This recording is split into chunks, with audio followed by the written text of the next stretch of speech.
Welcome back to renowned physicist Dr. Jeremy England, former professor of physics at MIT, author of Every Life is on Fire, currently a machine learning researcher in the biotech industry here in Israel. Good evening, Dr. England. Good evening.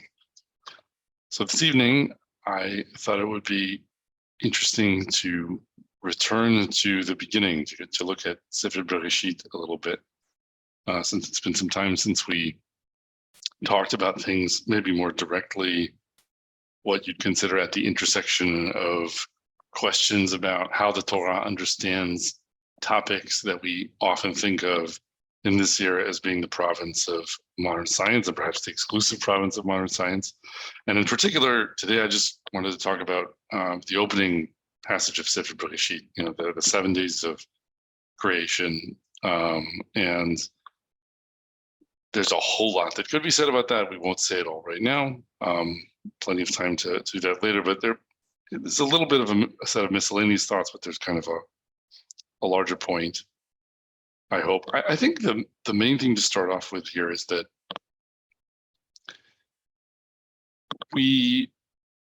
when we consider what the Torah is trying to teach us when talking about the creation of the world, there clearly is a need to think in terms of the goal the Torah has when it's talking to us, right? That HaKadosh Baruch Hu gave the Torah to us through Moshe Rabbeinu, not for an arbitrary purpose or not for a puzzlingly narrow purpose of just to inform us of some facts that may or may not be relevant or may not be so useful to us, but that follow some kind of dry chronology from a certain period.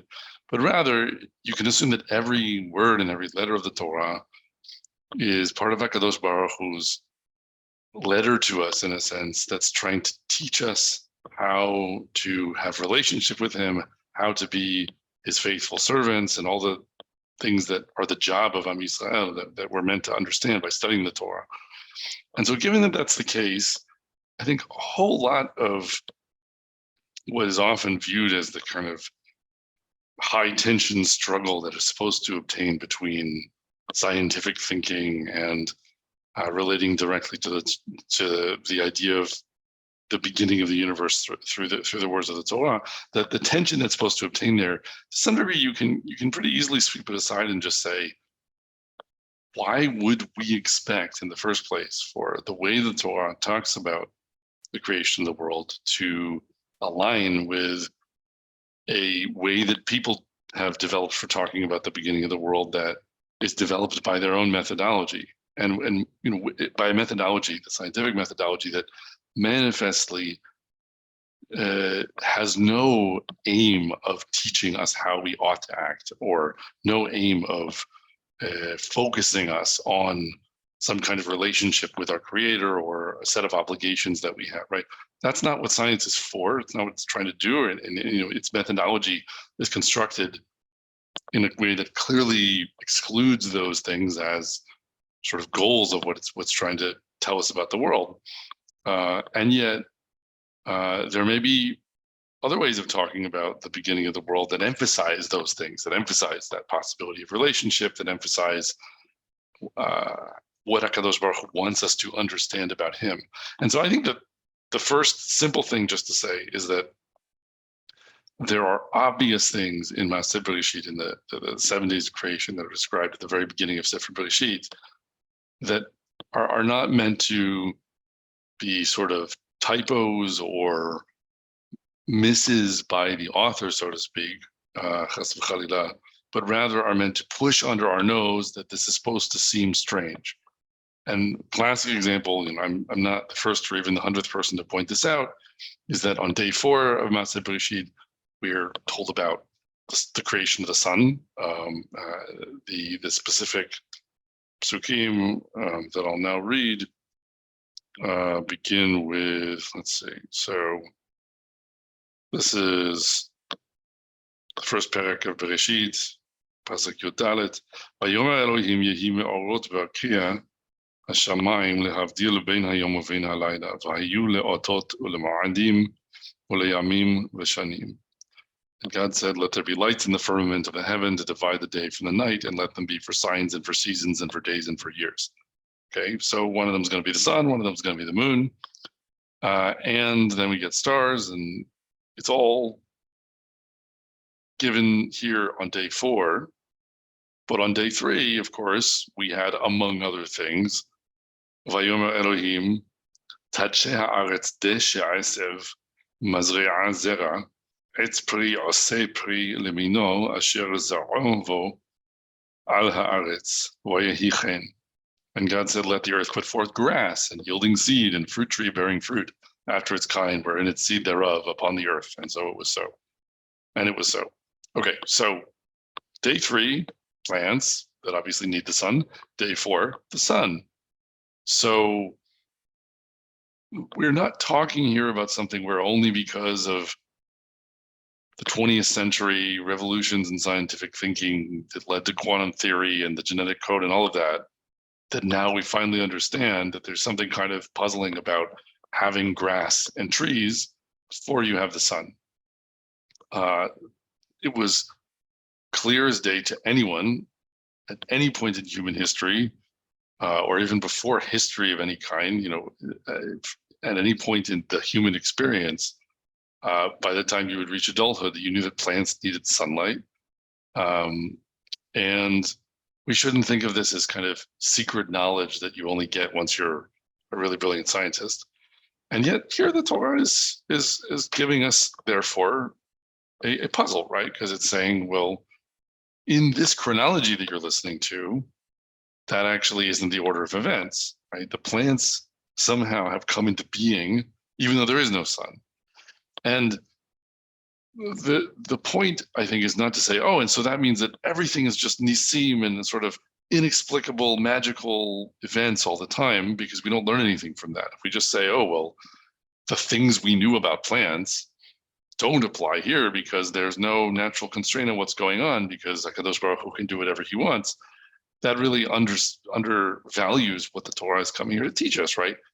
Hashem wants us to learn from his Torah, but we can't learn from it unless we measure it against the world in which we live, right? That the world we inhabit has ways that it works. And then when the Torah refers to things and it says, for example, that that Hashem brought us out of Egypt, biyad chazakah, with a strong hand, unless we know what the word hand means and we understand something about the normal connotations and assumptions about what a hand is that carries, it teaches us nothing, right?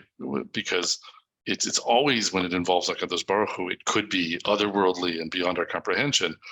And in the case of the Yad Chazakah, of course, in many ways it must remain so, because the Torah is not talking about a hand that we could make a picture of, chas v'chalila, right? But the point is, we learn about what the Torah means there because we say, oh, what are hands normally like? So also here we're supposed to be saying, what is grass normally like? Well, grass needs water and it needs the sun. And there is no sun on day 3. And that's part of what the Torah is trying to teach us. So I think I don't want to drill down too far on that particular source, but it's a good jumping off point, because what it just points to is that a basic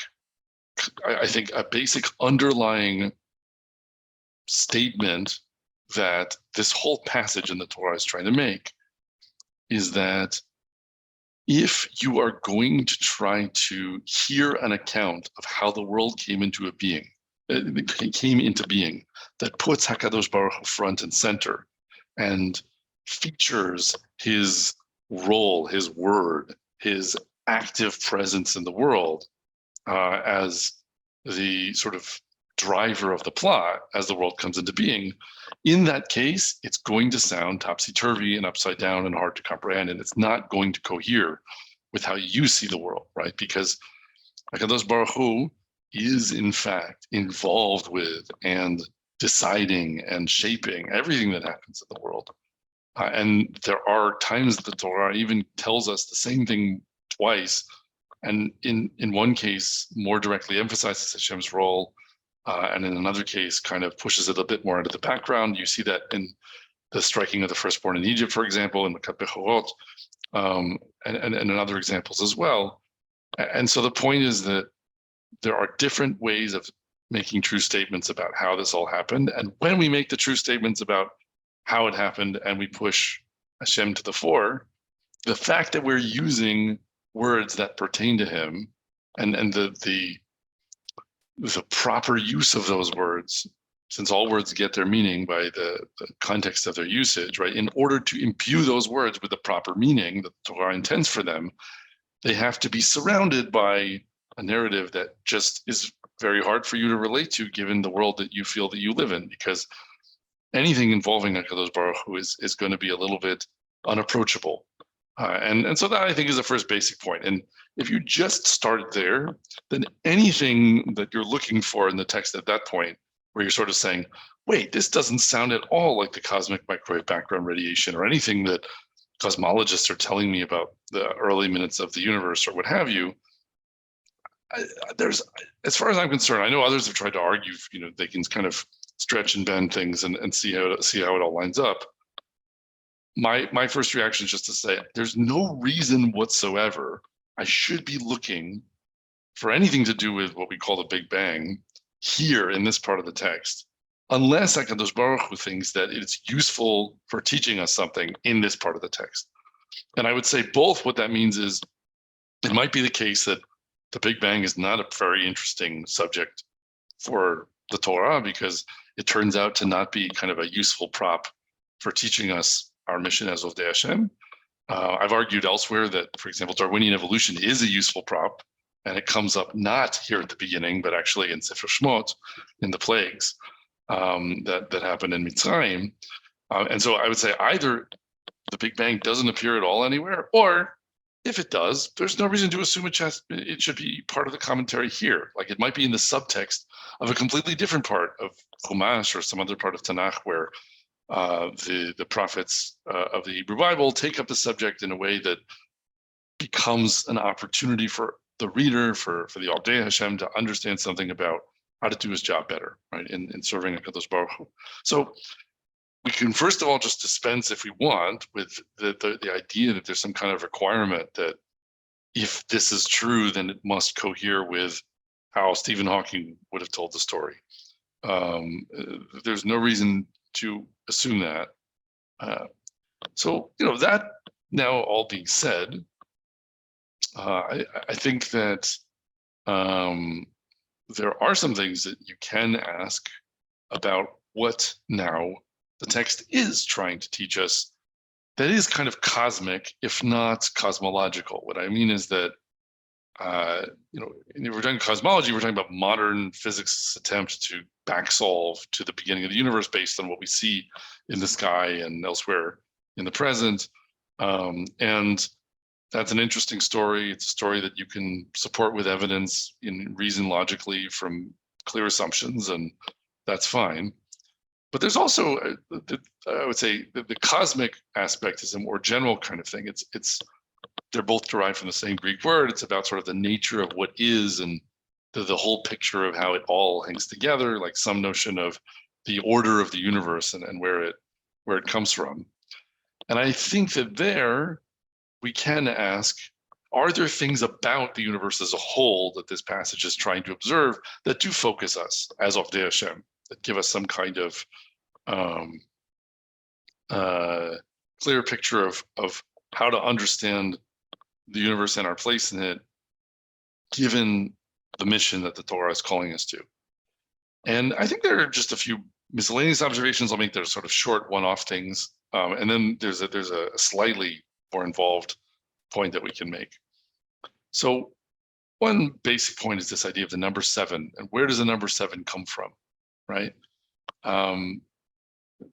If this were a dry forensic attempt at some kind of quote unquote factual account of what the text is claiming happened a very long time ago, then you would say, well, 7 doesn't mean anything, right? It happens to be the number of days that it took for this sort of cartoonish pagan picture of how people sometimes imagine things happening to occur, right? Like there's kind of an almost pagan version of reading this text where you just have cartoon frames of a picture of HaKadosh Baruch Hu, so to speak, chas v'chalila, stirring the pot and making the water on one day separate and making the land on, next, and then spreading plants on it, etc.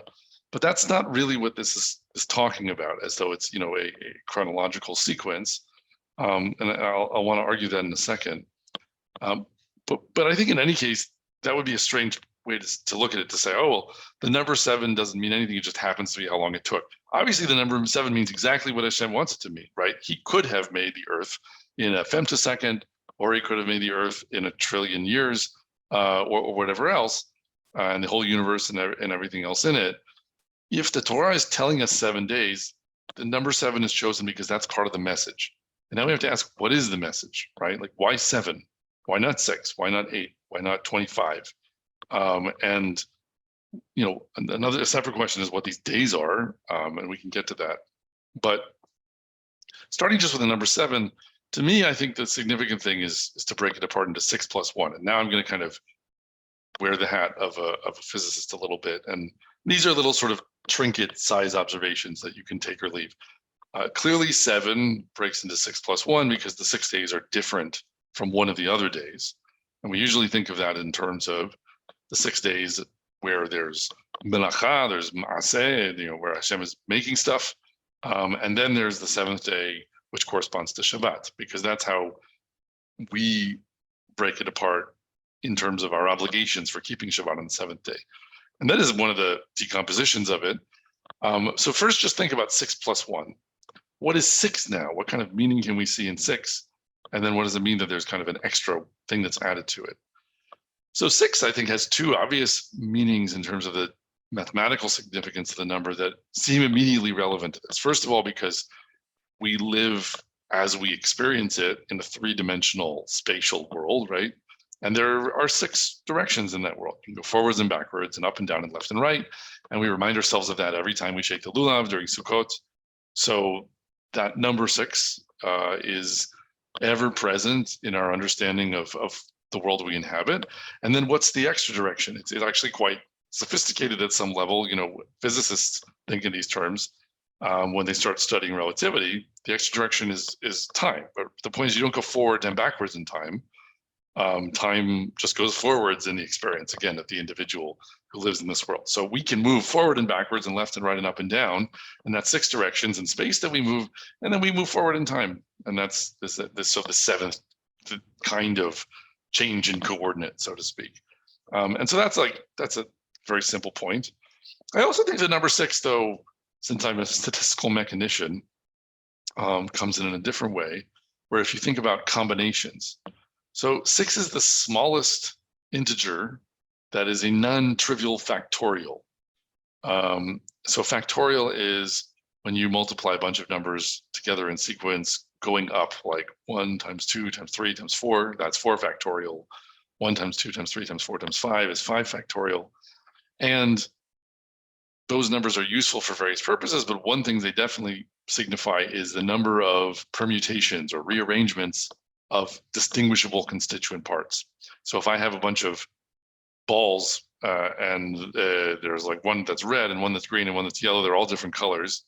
If I have 5 of them, then I want to know how many different ways I can put them in order in a line. Well, there are 5 factorial ways, which is 5 times 4 times 3 times 2 times 1, which is 120. So 6 is 3 factorial, 3 times 2 times 1. So like if you want to take A and B and C and figure out all the different rearrangements like CAB or CBA, there's 6 of those because those are 3 different things that are separate and distinguishable, and there's 6 possible arrangements of them in sequence. And 3 is the smallest non-trivial factorial because 2 factorial is just 2. It's not very interesting. 1 factorial is just 1. So you can't really distinguish 2 from its factorial. I have 2 things and there's 2 ways I can arrange them. I have 1 thing, there's 1 way I can arrange it.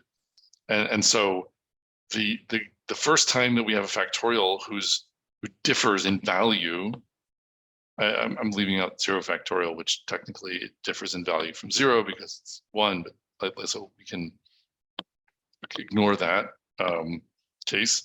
I think the discussion can certainly begin with numbers of arrangements of non-zero numbers of things. So we have 1 and 2, they're trivial, we leave them out. And then we have 3 factorial, which is 6 different ways. And so it's evoking the idea of numbers of arrangements of pieces, which is also interesting, right? Because when you set a universe in motion, it has a bunch of pieces, and then there's all the different ways that those pieces could be arranged, right? So there's a notion of the novelty of combination of the parts, which is something we know to be very much the case at various scales in our world, like both in terms of rearranging pieces of something to build. You know, I could take different blocks and I could build different structures with the same blocks, or I could take different atoms and I could build different molecules with the same atoms. And so I have all the whole world of chemical diversity just from having a certain material with a set of tiny building blocks that I can, you know, put together into different bound states. So this notion of the space of all possibilities, it's both 6 as the space of all the places you can go, right? Forward, backward, left and right, up and down, or it's the space of combinations of constituent parts. So it's also about a space of assembly that can be explored. And those are 2 very related and evocative ideas. And then the question, I guess, you could ask, what is the extra 1 in 6 plus 1 if 6 is about permutations and combinations? And I think loosely, in my mind, that still stands for sort of time, or let's say the progression of events in which you're going to make choices among those combinations, right? Because there needs to be some sense of what happens next once the space of possibility is defined, and that requires some kind of additional, let's say, variable to track change, and not simply to just sort of state a set of directions or define a space that could be explored. So those are 2 very brief observations, which I think you can take or leave, but I think what it points to is that it already is revealing that this passage in the Torah becomes quite supple when you just give up on the idea that it should be secretly agreeing with what 20th and 21st century cosmologists would say for unclear reasons, and instead just ask, what is it trying to remind me about and teach me about,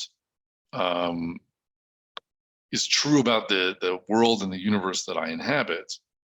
And then we go from there and trying to dig deeper and say, okay, so if now that I understand that it's speaking to me in this language, that it's trying to draw my attention to things by, for example, choosing numbers that evoke certain aspects of what it is to inhabit this world, etc. What other things can I notice? And I think the next thing I would just notice, and this will kind of close up the point about 6 plus 1, is that there's different ways actually of dividing the days into a group of 6 plus another one that's special. And it's not necessarily the way that we usually do it, but it actually goes back to this question we were asking at the beginning, or this point we were making about light and trees needing light, and the sun and the moon not being around when the plants come onto the scene. So how would I make this point? What I want to claim is that although of course Shabbat is always special and it has significance and observance, and that is based in this account, there's another sense in which Shabbat is not the only special day that stands apart in this list of 7 days. And the way I would put it is that you should look at the first 3 days and the last 3 days as being groups. There's a group of 3, and then there's a middle day, which is the 4th day, and then there's another group of 3. Now, why would I say that? Because day 1, it's about separating between light and dark. It's about separating between, so let's see, so day 1 is just separating between light and dark. And then we're saying now day 2 is separating between the upper waters and the lower waters. Vayomer Elohim yehi rakia betoch hamayim vayehi mavdil bein mayim lamayim vayas Elohim et harakia vayavdel bein hamayim asher mitachat larakia uvein hamayim asher me'al larakia vayichen. So, and God said, let there be a firmament in the midst of the waters, and let it divide the waters from the waters. And so he made the firmament and divided the waters into the firmament from the waters which were above the firmament, and it was so. And then we get to day 3, and we're going to separate water from dry land. So it's all about these basic things with context, like there is such a thing as the difference between light and dark, the difference between sky and the water below, the difference between the water in the sea and the dry land. So it's all about kind of shaping environment, and that even is consistent with the notion of environment from the perspective of the human being, because on day 3, we also get the plants, right? We mentioned this before, that after we separate the water from the dry land, Vayomer Elohim Tadshe haaretz desha esev matzor yazera, right? So that the earth put forth grass and herb yielding seed, et cetera, et cetera. So we are describing things that amount to light so we can see, and water that we can look at or swim in or drink, and it falls from the sky as well, and we see the clouds there, and dry ground that we can stand on, and plants that grow there. And this is, when you add it all up, without animals and without people, it's just an environment waiting for occupants, right? Waiting for the actors to come onto. It's a stage that's empty, and it's waiting for the actors to come on to the scene. Obviously, from a biological perspective, like a modern biological perspective, you could say, oh, well, I don't know if it's so empty. Plants are alive too. They have DNA, and what's so different between plants and animals? But on the other hand, there really are big differences between plants and animals that we all appreciate very well. Even biologically, there are huge differences between plants and animals. And so I think you can say fairly that the first 3 days, what they add up to is setting the stage. What are the last 3 days about? The last 3 days are about now the different kinds of animals that come onto the scene. So in day 5, we have birds and fish. And day 6, we have land animals and people. And then day 7 is Shabbat, right? So Shabbat we always think of as special, but the point is that because of the role that we know Shabbat plays, right? And that it's this ot, it's this sign, and that it's about HaKadosh Baruch Hu resting, and so we rest, and we remember that he is creator, right? And we're aware that it plays that role.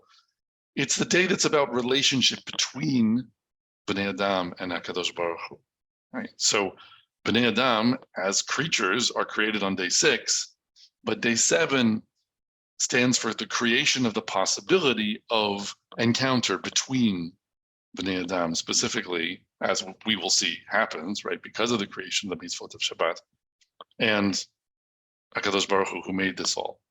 So days 5, 6, and 7 are all about animals and people in a way that includes the sort of divine spark in people, right, that we're made b'tzelem Elohim, and that creates in us the possibility of reflecting the divinity of HaKadosh Baruch Hu in our actions, and Shabbat is the key to that.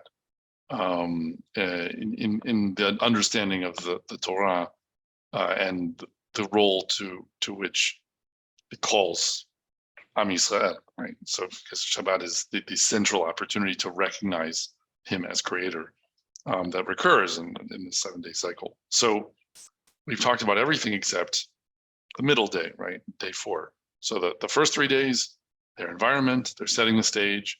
Last 3 days, the actors come onto the stage, and they're going to be the ones playing things out.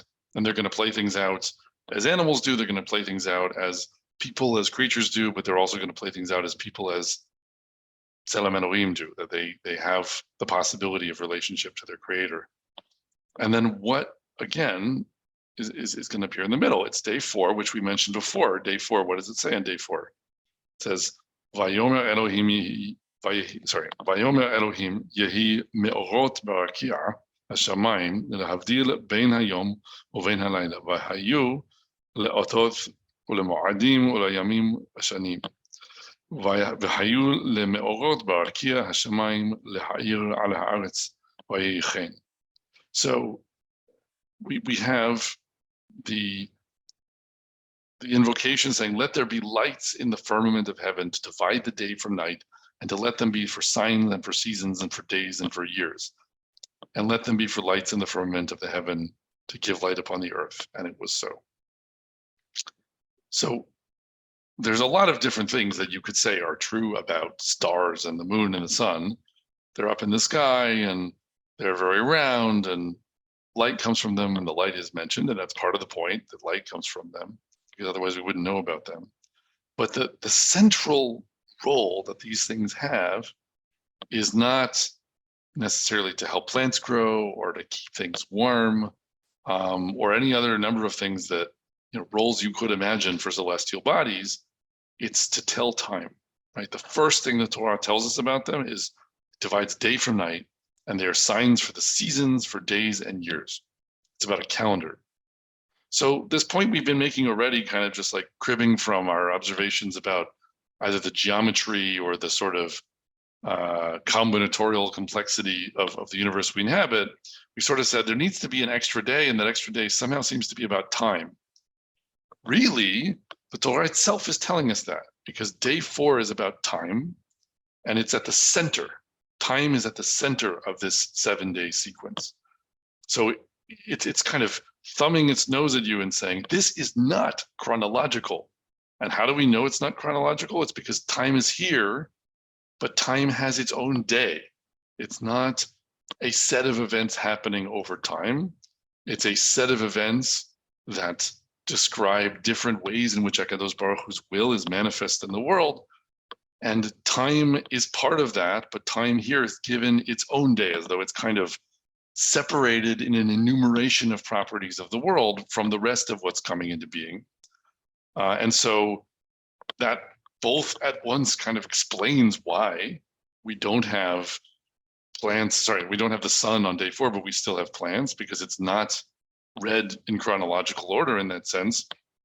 And it also, at a deeper level, is making some kind of point about the centrality of time, right?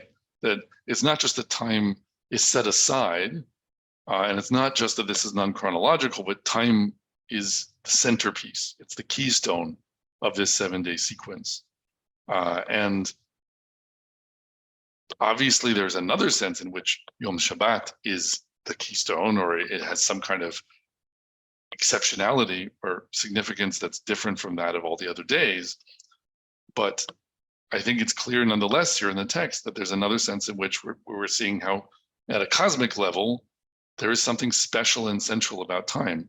And that may not just be, in a sense, a cosmic statement, but it's a cosmic statement that means to reflect HaKadosh Baruch Hu's intention in general for his Torah and what he's trying to teach us, right? That there's something about time and the Torah that are inextricably linked, and that thinking about time and the passage of time and the relationship between what happens and how we account for time may actually be a theme that runs all the way through Chumash in a way that we want to be aware of. And that's going to be the case. Clearly in Halakha, I mean, now that we say that, what's the next thing that we should be asking, right? Or noticing or remembering? What's the first mitzvah in the Torah?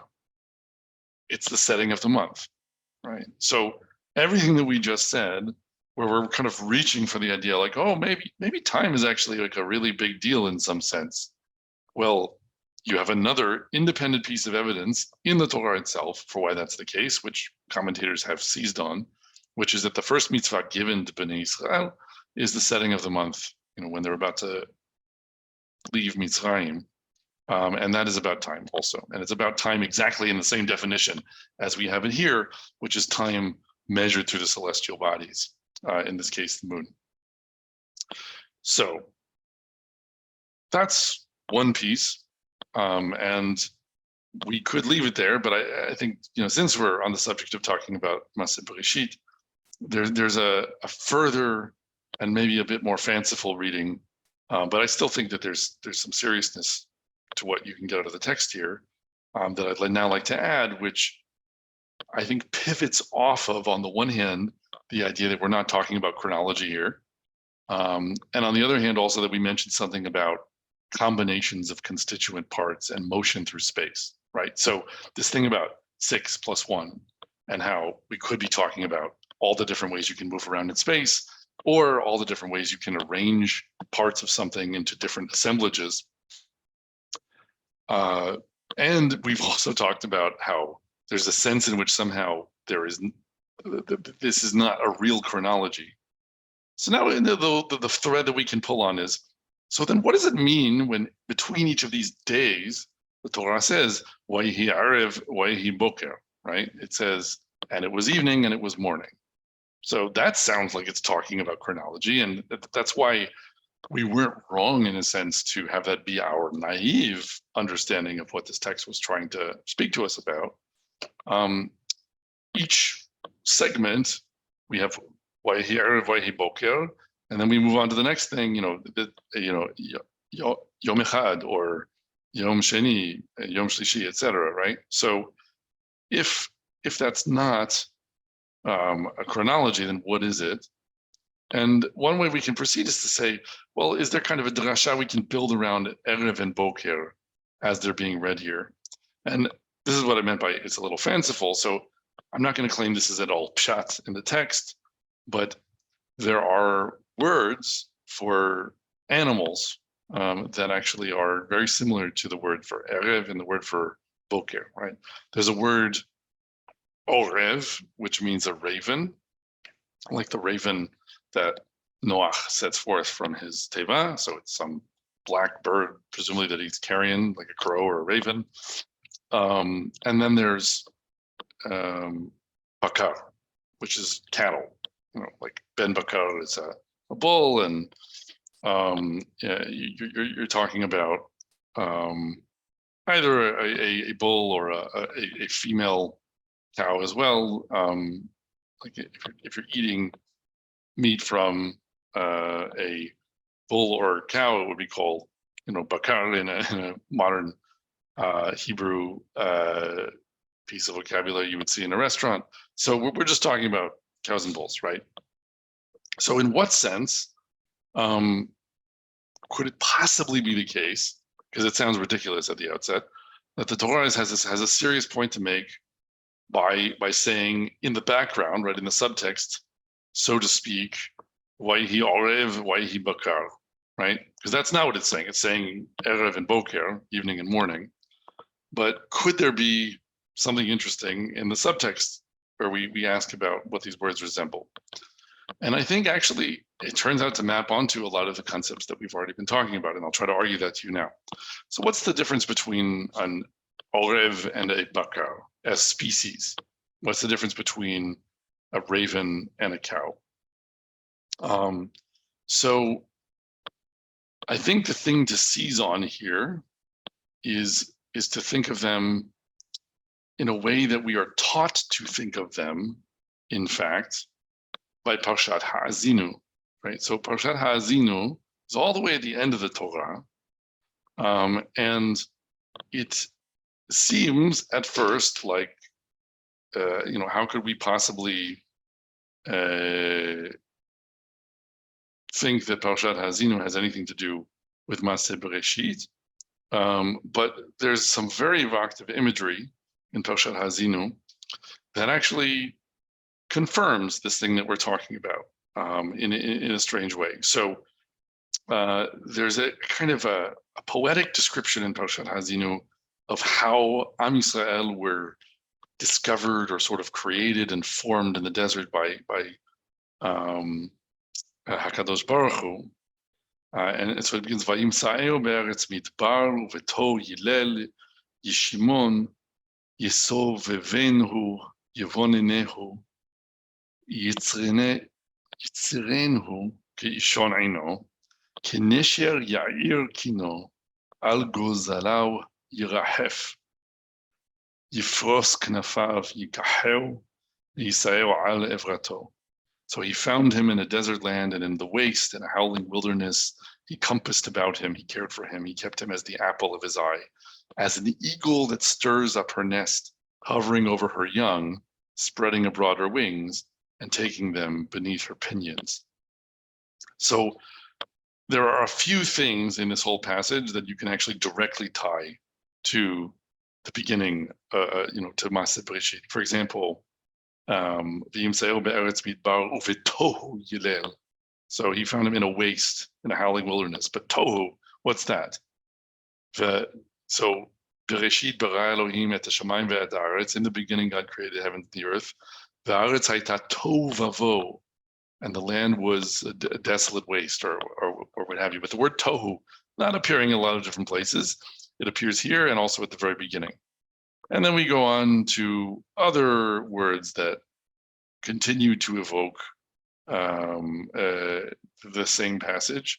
So, for example, the word yirahef, the word for hovering, that this eagle is hovering. So, not again a verb that appears very often in the Torah, but you have ruach Elohim mirahefet al pnei hamayim v'hoshech al pnei tehom.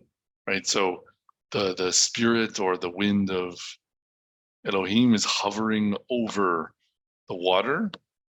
And so again, yirahef or mirahefet, it's the same root. So we have a lot of intertextuality between this passage and Haazinu in the beginning. And then first we get this image of a bird hovering over her young in a very kind of nurturing way. This is a mother bird who's hovering over her young in the nest. And then right below that, we actually have chemat bakar vehalev tzon. We mention of like, oh, the butter of bakar, of cows. And just like this whole passage of the halev tzon, im halev karim ve'elim, v'nei bashan ve'atudim, im halev kiliot chita, v'dameinav tishteh hamer. So curd of kine and milk of sheep with fat of lambs and rams of breed of Bashan and he-goats and the kidney fat of wheat. But this word halev over and over and over again, we have butter and milk being mentioned and explicitly the word bakar. There's 3 mentions of something that sounds like milk, although one of them may be referring to fat, but still that root. So in this passage in Haazinu, it's suddenly kind of taking the seeming almost joke of saying, oh, well, maybe Vayihi Erev Vayihi Boker is Vayihi Orev Vayihi Bakar, and turning it into, oh, well, there's a whole poem in Haazinu about mother birds hovering over their nest and also cows nursing their young with milk. But what it's pointing the way to is, why do we care about ravens and cows at the beginning? What's the point? The point is that, and we know this again because of the connections to Maaseh Bereshit here, Yirahef and Tohu, that Haazinu is saying to us, think not just about these animals, like think about a bird, think about a cow, think about them and how they nurture their young, right? Think about a bird hovering over her chicks in the nest, or think about a cow that gives milk to its young, its suckling young. So why should we be thinking about that? The reason I would say we should be thinking about that is because ravens and cows don't feed their young in the same way. What do ravens do? Ravens are carrion eating birds. They might find the flesh of a dead animal somewhere and they'll bite off a piece and swallow it and fly back to their young and then regurgitate it so that the young can eat it. So they are animals that take food from A to B, move it from place to place, and then they provide their young with it to eat. So they're a nurturing mother, but this is how they nurture their young. How do cows nurture their young? Cows, so to speak, stand in one place. They have grass there, they eat the grass, in goes the grass, and out comes milk, right? So they take food that their young can't eat yet, and they transform it into a different food that their young can eat. So one of these things is taking the same food and moving it from A to B. And the other one is standing in one place called A and transforming the properties of something in that one place from one property, which is grass, or a set of properties, which is grass, into another set of properties, which is milk. To me, as a sort of physicist or biophysicist, chemical physicist, whatever you want to call me, what I'm particularly intrigued by in that is that from the perspective of chemistry and physics, one of these things is the same thing as the other one, just on different scales. And it happens at the intersection of these two ideas, the idea of 6 as being about moving things around in space and 6 being about different combinations of building blocks, right? If I want to chemically transform grass into milk, what am I doing? I'm going to break it all down and I'm going to build it back up. I'm going to rip it to pieces at a molecular level. So I'm taking the atoms apart and I'm forming them back together into new molecules, which are the different molecules that make up milk. And I can do that because I have the material from eating grass to do all of that. It's just that I have to bust the pieces apart. I have to rip the atoms apart into their constituent, or rip the molecules apart into their constituent atoms, and then form them back together into new molecules. And interestingly, that really is a spatial rearrangement, right? Like at some level, I'm just saying if I have a whole bunch of grass molecules, to be a bit too coarse in our description here, but I have a whole bunch of grass molecules. What it means to make them into milk molecules is to say, all right, I'm going to take this atom here and I'm going to break it off and I'm going to move it over here and hook it up there. And I'm going to take this one there and move it there. So we're moving things around in space. We're doing all these rearrangements. And then when we're done, we've actually on a larger scale taken something that looked like grass and turned it into something that now is milk. We've done a chemical transformation in one place on a larger scale that really resulted from a lot of spatial rearrangements on a smaller scale. So permutations and combinations of building blocks, and that being driven by the possibility of spatial rearrangements of those building blocks. That's what's happening here. The six of 3 factorial and the 6 of 6 different directions in a 3-dimensional space. That's what we're fundamentally talking about. And the Torah is mentioning this every time you go from one day to another. And it's doing it in a wrapping that we get from Parshat Ha'azinu that says, think about a mother nurturing her young. So when you pull this all together as a whole, what we're saying is HaKadosh Baruch Hu is giving us this, I find, breathtakingly touching message about how to understand Ma'aseh Bereshit in these terms, right?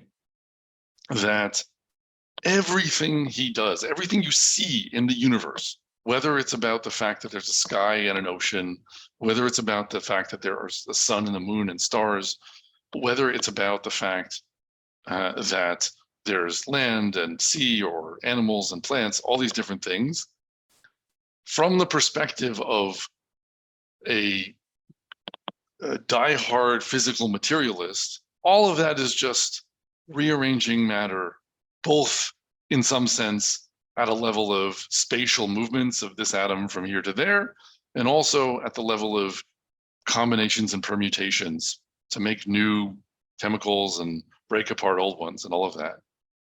And so you could look at all of that and just say it's just all, leptons and hadrons just kind of getting jumbled in different ways, and here they're jumbled this way and here they're jumbled that way, and what does it matter?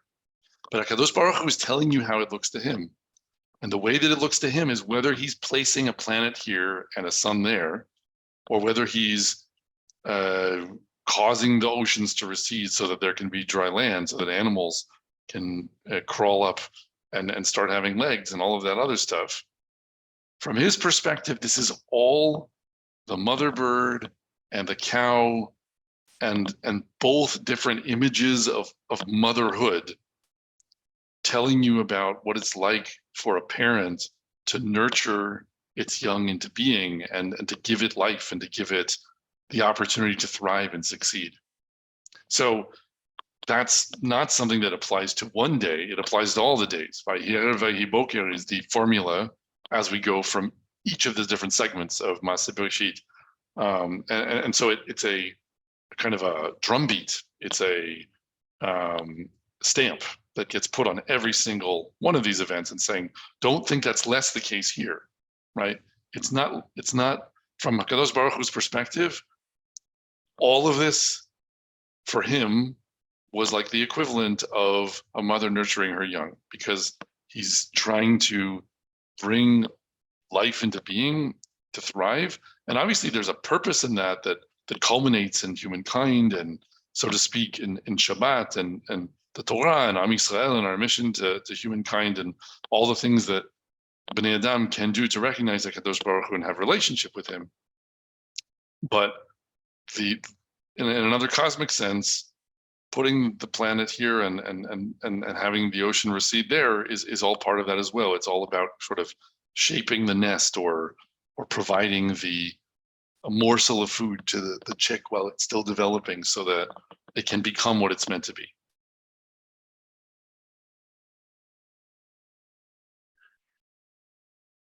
Would you say that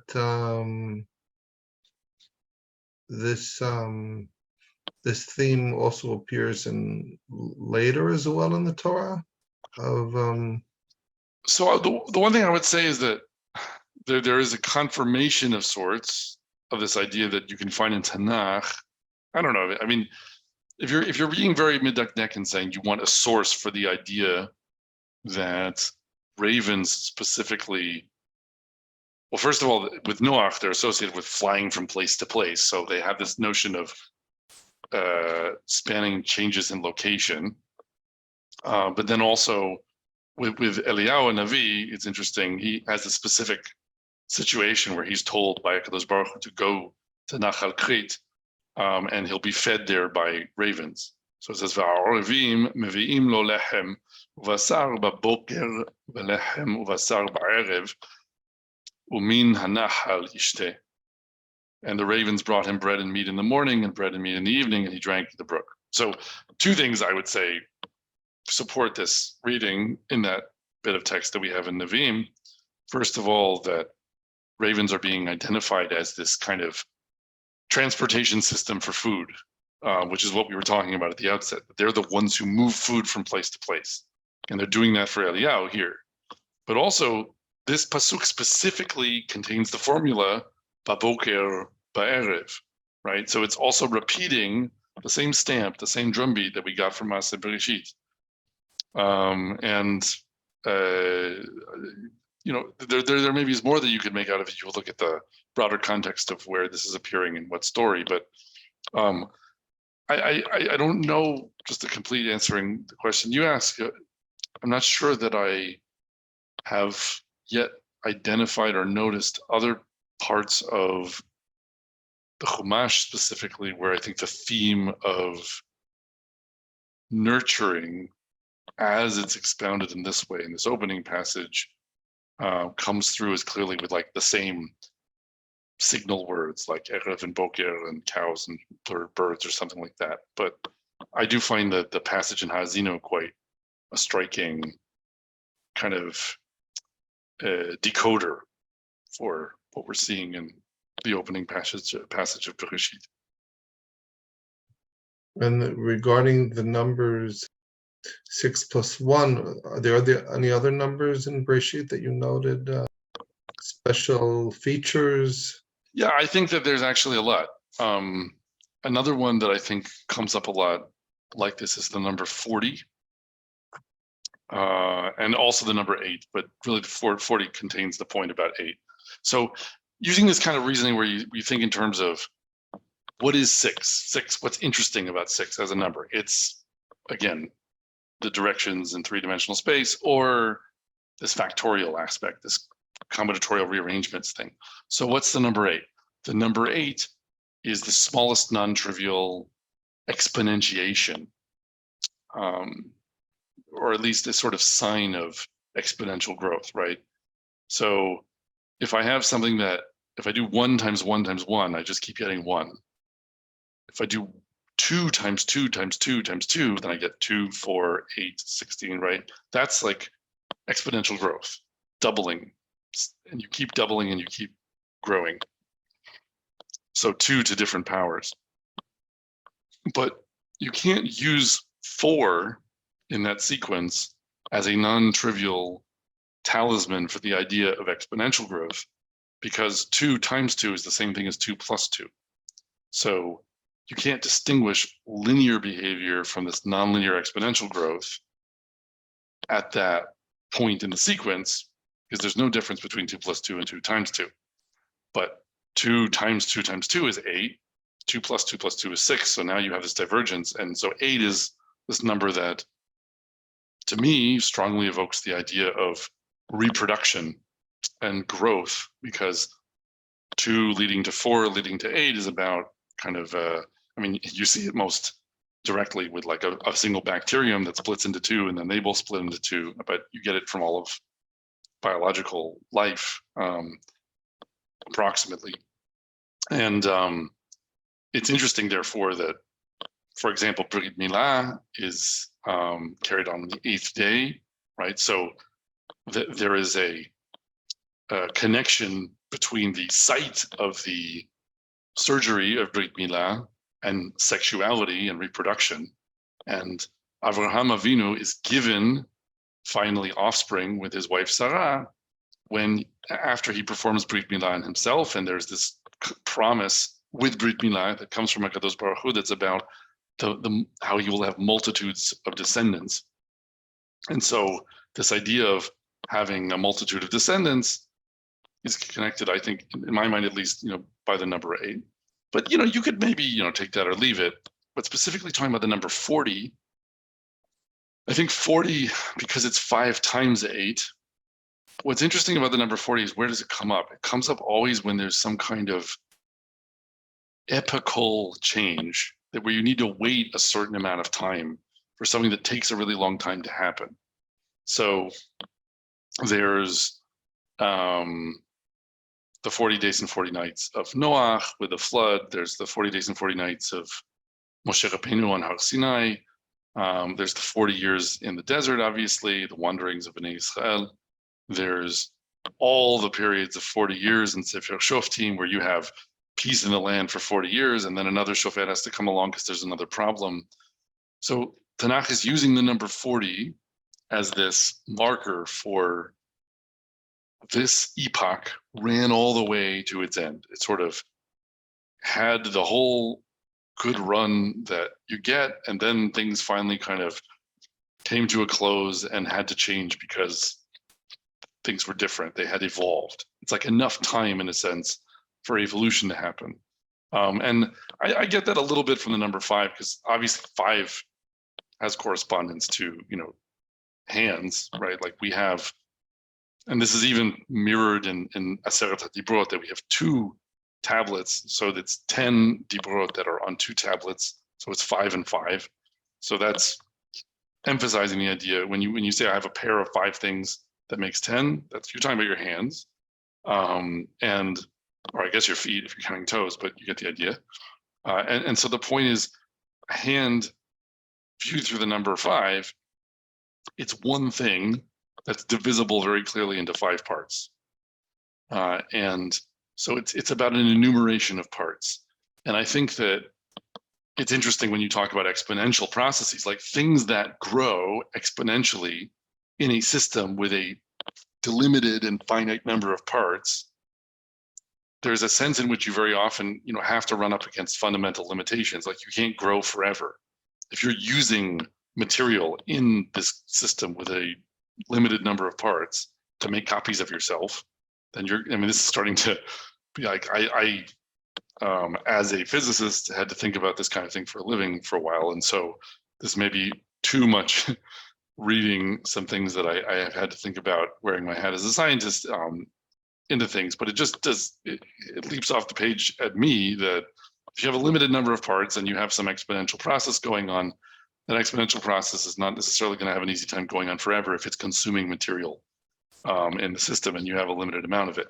And so that sort of reminds you of the idea of like putting a bacterium in a jar, and then you let it grow, and it's going to go from 1 to 2 and 2 to 4 and 4 to 8, but it's not going to do that forever. Eventually it'll run out of food and it will stop.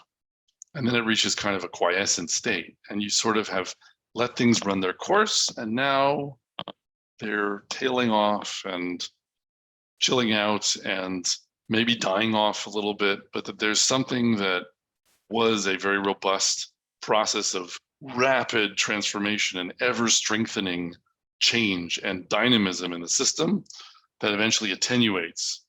And now you're somewhere new. You're on the other side of a dramatic shift, right? Because having trillions or whatever it is of what just exponentially grew is a very different world than having one of them. So you've gone through a mabul, right? That the first 40 is in the Mabul. You've gone through big change. The world is very different on the other side of it. And now you have to sort of take stock of where you go next. And I think that all of these 40-year or 40-day processes that you see referenced in various parts of Tanakh, that's what the text is demarcating with that number.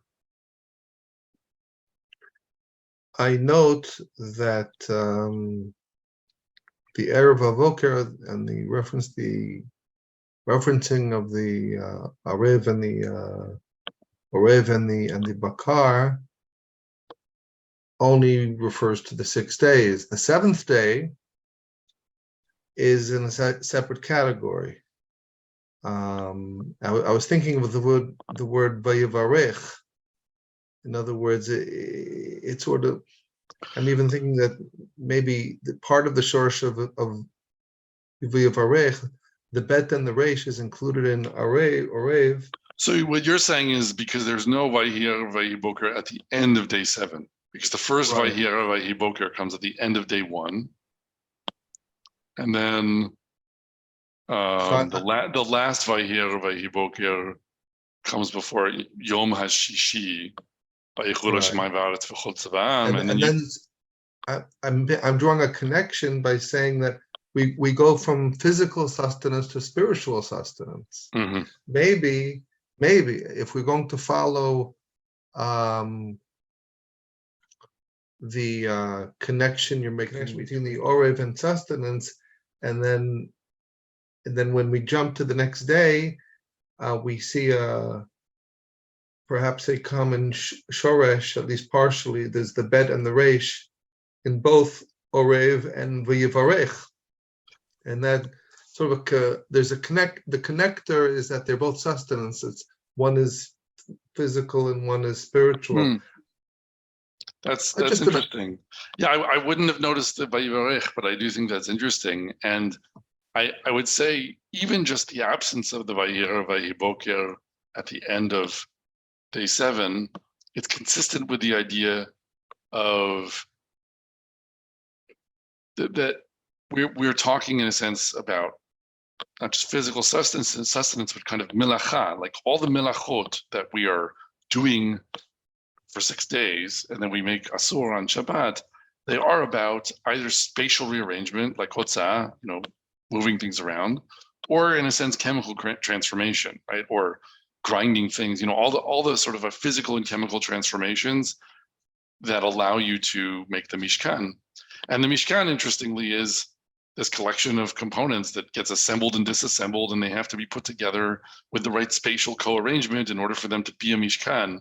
And so the association of ceasing the work of the Mishkan on Shabbat certainly parallels this idea of, all right, now you're not moving stuff around anymore. Now you're not chemically transforming things anymore. Take a break. And then we're not going to have an Orev and a Bakar stamped onto the events of the 7th day. I also thought of another possible extension of what you were saying. I don't know what you'll think of this. Is that Orev, if you change the letters around, comes with Ra'ev. It turns into Ra'ev. Mm-hmm. Or Rav, and essentially in other words, you could say that the word Orev provides the solution to. In other words, there's another hint within the shoresh of the problem to which the Orev is giving a solution. Yeah, and then in the case of Bakar, you could say it also is connected to the word Bekor, to be in cold, like the baby calf underneath the mother being sheltered and being given warmth by the mother. Well, and I was going to say Karov, which I think is the same image. Karov is in other words, the cow doesn't have to go anywhere in order to make food.